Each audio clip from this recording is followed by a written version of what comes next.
In order to turn on the living room TV, you'll see two remotes. The all black remote will be used to turn on the power. So you'll grab it, the very top button is your power button. Turn it on. There may or may not be an error or message that pops up to the top right. Just hit OK to close that out. Now you're ready to use the second remote, which is the Roku remote with the purple directional pad. As you can see, when you get here, we'd like for you to put in your checkout date. That way, any streaming subscriptions that you have will automatically log out when you leave.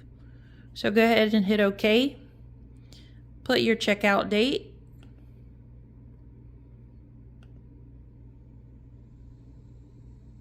It'll go into prepare mode.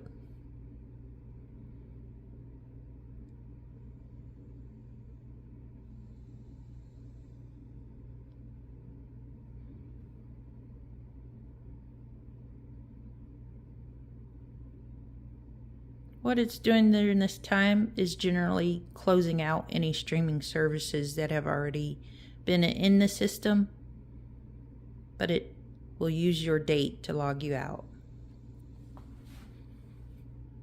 Now that you're in your TV, you can use your directional pad again to go to your various streaming services. You can log in.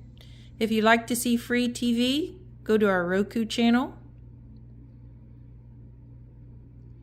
You can see we have free TV shows. Select what you'd like, and it'll begin playing. Enjoy.